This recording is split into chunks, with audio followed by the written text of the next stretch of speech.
DJ Halli inspector ಅನ್ನ ಕೆಡ್ಡಾಕಿ ಕೆಡವಿದ್ದಂತ ಹನಿರಾಣಿಗೆ ಈಗ ಸಂಕಷ್ಟ ಶುರುವಾಗಿರುವಂತದ್ದು ವೀಕ್ಷಕರೇ. ಯಾಕೆಂದ್ರೆ ಈಗ ಡಿಜೆಹಳ್ಳಿ ಇನ್ಸ್ಪೆಕ್ಟರ್ ಸುನಿಲ್ ಅವರನ್ನ ಹನಿ ಟ್ರ್ಯಾಪ್ ಮಾಡಿದ್ದಂತಹ ಆ ಖತರ್ನಾಕ್ ಲೇಡಿ ವಿರುದ್ಧ ದೂರು ದಾಖಲಾಗಿದೆ. ಮೂಡಿಗೆರೆಯ ಮಾಯಾಂಗನೆ ವಿರುದ್ಧ ಕೇಸ್ ಬಿದ್ದಿದೆ. ಪೊಲೀಸರನ್ನೇ ಹನಿ ಟ್ರ್ಯಾಪ್ ಬಲೆಗೆ ಬೀಳಿಸ್ತಾ ಇದ್ದಂತಹ ಈ ಐನಾತಿ ಕಿಲಾಡಿ ಆಯಿಷಾ ಹಣಕ್ಕೋಸ್ಕರ ಇನ್ಸ್ಪೆಕ್ಟರ್ ಸುನಿಲ್ ಅವರನ್ನ ಹನಿ ಟ್ರ್ಯಾಪ್ ಮಾಡಿದ್ಲು. ಈ ಆಯಿಷಾ ಹನಿ ಟ್ರ್ಯಾಪ್ ಸುಂದರಿ ಆಯಿಷಾ ವಿರುದ್ಧ ಹಳೆಯ ಸ್ನೇಹಿತೆಯೇ ದೂರನ್ನ ಕೊಟ್ಟಿರುವಂಥದ್ದು. ಬೆಂಗಳೂರಿನ ಡಿಜೆಹಳ್ಳಿ ಪೊಲೀಸ್ ಠಾಣೆಯಲ್ಲೇ ಆಯಿಷಾ ವಿರುದ್ಧ ಎಫ್ಐಆರ್ ದಾಖಲಾಗಿದೆ. ಅನಿತಾ ರವಿ ಅನ್ನೋರು ಕೊಟ್ಟಿರ್ತಕ್ಕಂತಹ ದೂರಿನ ಹಿನ್ನೆಲೆಯಲ್ಲಿ ಎಫ್ಐಆರ್ ಆಗಿದೆ. ಹನಿರಾಣಿ ಆಯಿಷಾ ವಿರುದ್ಧ ಬಿಎನ್ಎಸ್ ಕಾಯ್ದೆ 351, 352ರ ಅಡಿಯಲ್ಲಿ ಪ್ರಕರಣ ಬಿದ್ದಿದೆ. ಸ್ನೇಹಿತೆ ಅನಿತಾ ರವಿಗೆ ಬೆದರಿಕೆ ಹಾಕಿ ಹನಿ ಟ್ರ್ಯಾಪ್ ಲೇಡಿ ಈ ಆಯಿಷಾ ಹೆದರ್ಸ್ತಾ ಇದ್ರಂತೆ. ತನ್ನ ಬಗ್ಗೆ ಎಲ್ಲಾದ್ರೂ ಬಾಯ್ಬಿಟ್ರೆ ಹುಷಾರ್ ಅಂತ ಆವಾಜ್ ಹಾಕಿದ್ಲಂತೆ. ಮಾಧ್ಯಮದ ಮುಂದೆ ಹೋಗಿ ತನ್ನ ಹಿಸ್ಟ್ರಿಯನ್ನ ಹೇಳ್ತೀಯಾ ಅಂತ ಬೆದರಿಸಿದ್ಲಂತೆ. ಎಫ್ಐಆರ್ ಜೊತೆಗೆ ಮುದುಕಪ್ಪನಿಗೆ ಟ್ರ್ಯಾಪ್ ಮಾಡಿದ್ದಂತ ಡೀಲಿಂಗ್ ಸ್ಟೋರಿ ಕೂಡ ಈಗ ರಿವೀಲ್ ಆಗಿದೆ ವೀಕ್ಷಕರೇ. ಕಾವಲ್ ಭೈರಸಂದ್ರದ ಸುಬ್ರಹ್ಮಣ್ಯಂ ಅನ್ನೋರಿಗೆ ಈ ಹನಿ ಟ್ರ್ಯಾಪ್ ಆಯಿಷಾ ಮೋಸ ಮಾಡಿದ್ಲು, ವಂಚನೆ ಮಾಡಿದ್ಲು, ಅವರಿಗೂ ಸಹ ಖೆಡ್ಡ ತೋಡಿದ್ಲು. ಸುಬ್ರಹ್ಮಣ್ಯಂ ಅವರಿಗೆ ಖೆಡ್ಡಕ್ಕೆ ಕೆಡವಿದ್ದಂತಹ ದಿನಾಂಕ, ದಾಖಲೆ ಎಲ್ಲದರ ಸಮೇತ ಅನಿತಾ ರವಿ ಅವರು ದೂರನ್ನ ಕೊಟ್ಟಿದ್ದಾರೆ. ಜುಲೈ 22, 2022ರಂದು ಲಕ್ಷ ಹಣಕ್ಕೋಸ್ಕರ ಸುಬ್ರಹ್ಮಣ್ಯಂ ಅನ್ನೋರಿಗೆ ಈ ಆಯಿಷಾ ಹನಿ ಟ್ರ್ಯಾಪ್ ಮಾಡಿದ್ಲು. ಆಯಿಷಾ ವಿರುದ್ಧದ ಎಫ್ಐಆರ್ ಬಯಲು ಮಾಡ್ತಾ ಇದೆ ಡಿಜೆಹಳ್ಳಿಯ ಇನ್ಸ್ಪೆಕ್ಟರ್ ಕೇಸ್. ಆಯಿಷಾ ಕುತಂತ್ರಕ್ಕೆ ಅನ್ಯಾಯವಾಗಿ ಡಿಜೆಹಳ್ಳಿಯ ಇನ್ಸ್ಪೆಕ್ಟರ್ ಸುನೀಲ್ ಅವರು ಬಲಿಯಾಗಿರುವಂಥದ್ದು.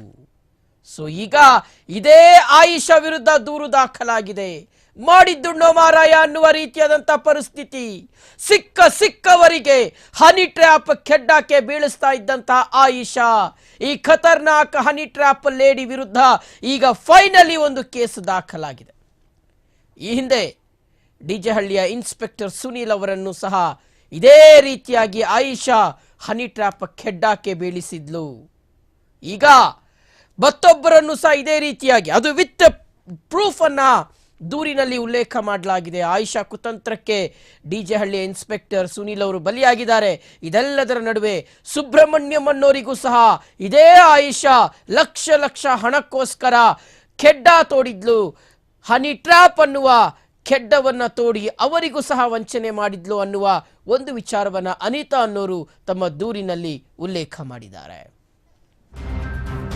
ಅನಿತಾ ಇವಾಗ ಆಯಿಷಾ ಕೇಸಲ್ಲಿ ಇನ್ವಾಲ್ವ್ ಆಗಿರೋದು ನಾನೇ, ಅವಳ ಮೇಲೆ ಎಫ್ಐಆರ್ ಮಾಡಿಸಿರೋದು ನಾನೇ. ಇವಾಗ ನಾನು ಹೇಳ್ತಾ ಇದ್ದೀನಲ್ಲ, ಅವಳು ಮಾಡಿರೋ ಕೆಲಸಕ್ಕೆ ಅವಳಿಗೆ ಶಿಕ್ಷೆ ಆಗಲೇಬೇಕು. ಯಾಕೆಂದ್ರೆ ಅವಳು ಹೇಳ್ತಾ ಇರೋದು ಎಲ್ಲ ಸುಳ್ಳು ಹೇಳಿರೋದು, ನನ್ನ ಬಗ್ಗೆನೂ ಹೇಳಿರೋದು ಸುಳ್ಳು. ಮತ್ತು ಅವಳು ನನಗೆ ಧಮಕಿ ಕೊಡ್ತಾ ಇದ್ದಾಳೆ, ಈ ಥರ ನಾನು ಆ ಥರ ಮಾಡಿಸ್ತೀನಿ, ಈ ಥರ ಮಾಡಿಸ್ತೀನಿ ಧಮಕಿ ಕೊಡ್ತಾ ಇರೋದ್ರಿಂದ ನಾನು ಹೋಗಿ ಅವಳ ಮೇಲೆ ಎಫ್ಐಆರ್ ಮಾಡಿಸಿದ್ದೀನಿ. ಫಸ್ಟ್ ಪಾಯಿಂಟ್ ಏನಂದರೆ ಅವಳಿಗೆ ಮದುವೆ ಆಗಿಲ್ಲ ಅನ್ನೋದು ಫಸ್ಟ್ ಪಾಯಿಂಟ್. ಅವಳಿಗೆ ಮದುವೆ ಆಗಿ ಒಂದು ಮಗ ಇದ್ದಾನೆ. ಅವಾಗ ನಾನು ನೋಡುವಾಗ 2022 ಅಲ್ಲಿ ನೋಡುವಾಗ 9-8 ವರ್ಷ ಇರ್ಬೋದು ಆ ಮಗನಿಗೆ. ಇವಾಗ ಇದ್ದರೆ 11-12 ವರ್ಷ ಇರ್ಬೋದು. ನಾನು ಯಾವುದು ಸುಳ್ಳು ಹೇಳ್ತಾ ಇಲ್ಲ, ಎಲ್ರಿಗೂ ನಾನು ಹೇಳ್ತಾ ಇರೋದು ನಿಜಾನೇ, ಆಯಿತಾ. ಆವಾಗ ಮನೆಗೆ ಕರೀತಾರೆ. ಮನೆಗೆ ಕರೆದ ತಕ್ಷಣ ಅವ್ರು ನನ್ನ ಹತ್ರ ಒಂದು ಅಗ್ರಿಮೆಂಟ್ ಪೇಪರ್ ತೋರಿಸ್ಬಿಟ್ಟು ಈ ಥರ ನಾನು ಈ ಮನೆ ಅಗ್ರಿಮೆಂಟ್ ಮಾಡಿದ್ದೀನಿ ಅಂತಲೇ. ಆವಾಗ ನಾನು ಹೇಳ್ತೀನಿ ಆಯ್ತಮ್ಮ ಒಳ್ಳೇದಾಗಲಿ ಅಂದ್ಬಿಟ್ಟು ಆವಾಗ ಇಂಟ್ರೊಡ್ಯೂಸ್ ಮಾಡ್ತಾರೆ. ಅವ್ರ ತಾಯಿ ತಮ್ಮ ಮತ್ತು ಅವ್ನ ಮಗನ ಇಂಟ್ರೊಡ್ಯೂಸ್ ಮಾಡಿ ಹೇಳ್ತಾಳೆ ಈ ಥರ ನಾವು 4 ಜನ ಮನೆಯಲ್ಲಿ ಇರೋದು ಅಂದ್ಬಿಟ್ಟು. ಆಮೇಲೆ ನಾನು ಹೇಳ್ತೀನಿ ಓಕೆ ದೇವ್ರು ಒಳ್ಳೇದು ಮಾಡಲಿ ಅಂದ್ಬಿಟ್ಟು ನಾನು ಬಂದುಬಿಡ್ತೀನಿ ನನ್ನ ಮನೆಗೆ.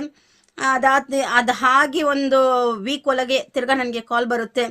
ಅನಿತಾ ಸ್ವಲ್ಪ ಬೇಗ, ಯಾವಾಗ ಅಂದರೆ ಒಂದು 15/3/2022 ಅಲ್ಲಿ ಕಾಲ್ ಬರುತ್ತೆ ನನಗೆ. ಬೆಳಗ್ಗೆ 5:00ರಿಂದ 6:00 ತನಕ ನನಗೆ ಕಾಲ್ ಬರುತ್ತೆ. ಅನಿತಾ ನೀನು ಸ್ವಲ್ಪ ಬೇಗ ಹೆಬ್ಬಾಳ್ ಸ್ಟೇಷನ್ ಬರಬೇಕು ಅಂತಾಳೆ. ಆವಾಗ ನಾನು ಬೆಳಗ್ಗೆ ಹೊತ್ತು ನಾನು ಹೋಗಲ್ಲ, ಯಾಕೆಂದರೆ ನನಗೂ ಒಂದು ಮಗ ಇದ್ದಾನೆ. ನಾನು ಹೇಳಿರ್ತೀನಿ ಅವಳಿಗೆ, ಇಲ್ಲ ನನ್ನ ಮಗನ ಸ್ಕೂಲ್ ಕಳಿಸ್ಬಿಟ್ಟು ನಾನು ಬರ್ತೀನಿ ಅಂತ ಹೇಳ್ತೀನಿ. ಆವಾಗ ಅವ್ರು ಹೇಳ್ತಾರೆ ಆಯ್ತಮ್ಮ ನೀನು ಬೇಗ ಜೊತೆಗೆ ಯಾರಾದರೂ ಕರ್ಕೊಂಡು ಬಾ ಅಂತಾಳೆ. ಆವಾಗ ನಾನು ಒಂದು ನವೀನ್ ಸರ್ ಅಂದ್ಬಿಟ್ಟು ನನ್ನ ಫ್ರೆಂಡ್ ಒಬ್ರು ಇದ್ದಾರೆ, ಅವ್ರನ್ನ ಜೊತೆಗೆ ನಾನು ಕರ್ಕೊಂಡು ಹೋಗ್ತೀನಿ. ಕರ್ಕೊಂಡು ಹೋಗಿ ಹೆಬ್ಬಾಳ್ ಸ್ಟೇಷನ್ ಒಳಗಡೆ ಹೋಗಲ್ಲ ನಾವಿಬ್ರು ಆಚೆ ನಿಂತಿರ್ತೀವಿ. ಅವಳ ಜೊತೆಗೆ ಇರೋ ಜನ ಜೊತೆಗೆ ಅವಳು ಒಳಗಡೆ ಹೋಗ್ತಾಳೆ ಆಚೆ ಬರ್ತಾಳೆ.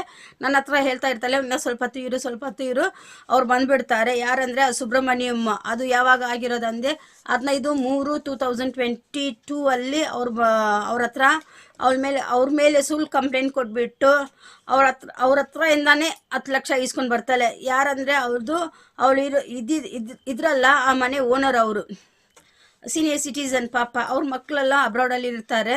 ಇವಾಗ ಆ ಯಪ್ಪ ಇದ್ದಾರಾ ಇಲ್ವನ್ನೂ ನಮ್ಗೆ ಗೊತ್ತಿಲ್ಲ. ಎಲ್ಲ ಹೇಳ್ತಾ ಇದ್ರು ಆ ಯಪ್ಪ ತೀರ್ಕೊಂಡು ಬಿಟ್ರು ಅಂದ್ಬಿಟ್ಟು.